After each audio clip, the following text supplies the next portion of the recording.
És un documental que podríem dir d'aquells que podríem anomenar necessaris des de la perspectiva que indaga sobre qüestions que, com ella mateixa diu, probablement només amb el cinema documental es poden afrontar. Carmen Castillo es planteja en un moment determinat en què indaga sobre aquesta figura de la Flaca Alejandra i sobre els actes que va desenvolupar. La Flaca Alejandra, i això sí que ho explico, era una altíssima dirigent del MIR en l'època d'Allende, i en un moment determinat, a partir de la seva detenció i després d'unes sessions de tortura, ella mateixa declara que se quebró. És a dir, va passar de ser una resistent a ser una delatora. De fet, el que és interessant des de la nostra perspectiva, i per això la programem la pel·lícula, és perquè treballa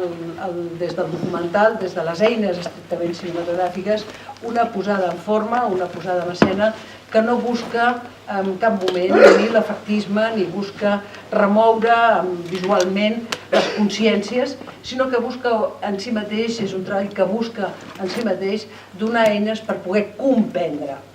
què és el que va passar en la vida d'aquesta dona i què és el que va passar i quin és el significat dels processos de tortura que es van viure derivats del cop d'estat de Xile, el cop d'estat del general Pinochet, que, com sabeu, va morir també al llit. La pel·lícula no té en cap moment una voluntat tampoc de commoure des de la perspectiva del que podríem anomenar sentimental. Ella diu clarament els meus sentiments, tot allò que jo puc sentir en relació a la figura d'aquesta dona que finalment va declarar i va demanar perdó, tot el que jo pugui sentir està fora de la pel·lícula. Està fora de la pel·lícula, en tot cas llisca d'alguna manera a través d'una veu en off que en alguns moments va apareixent de manera molt puntual en alguns moments del film. Però és una pel·lícula freda des de la perspectiva que ella mateixa diu. Jo vaig establir un contracte amb aquesta persona per tal de poder fer possible a través d'unes eines que em produïen i em permetien establir una distància oportuna i una distància amb la qual jo podia conviure i podia afrontar-me a tot allò que la Flaca Alejandra explicava, uns mecanismes i un dispositiu com és el documental que d'alguna forma li va permetre, i fixeu-vos en els plans que utilitza, bàsicament són plans frontals, no hi ha un tractament estetitzant del conflicte i de la situació que planteja, sinó més aviat una, no confrontació, però sí una, diríem, posar-se front, posar-se davant de, per tal de poder comprendre totes i cada una de les preguntes que li fa Carmen Castillo a la Flaca Alejandra estan en funció precisament de comprendre quin és el mecanisme que d'alguna manera fa que una persona que estigui en un moment determinat en la cúspide d'un moviment revolucionari d'alguna manera després acabi quebrada, acabi trencada precisament per la tortura i acabi convertint-se en el terror també dels seus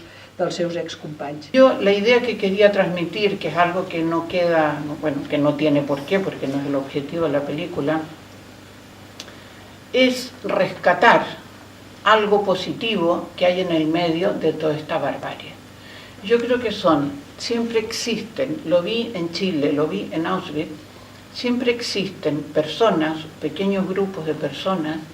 que intentan mantener esa dignidad y que ayudan al resto, hombres y mujeres, a mantenerla, ¿no? Es decir, ya me puedes matar, ya puedes hacer conmigo lo que quieras, pero esto no me lo quitas. Y siempre existen estos pequeños focos de resistencia que te hacen mantener esa dignidad. Yo creo que la protagonista, la Flaca Alejandra, la recupera después, seguro que con ayuda de mucha gente, y es capaz de denunciar con todo lo que se está arriesgando, ¿no? Con hacer esas denuncias.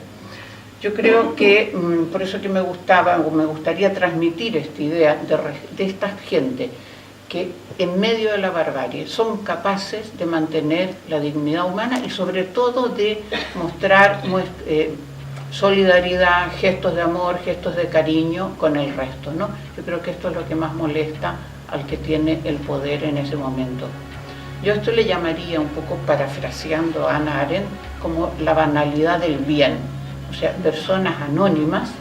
que de alguna manera al menos a mí, me reconcilian con la raza humana entre medio de toda la barbarie.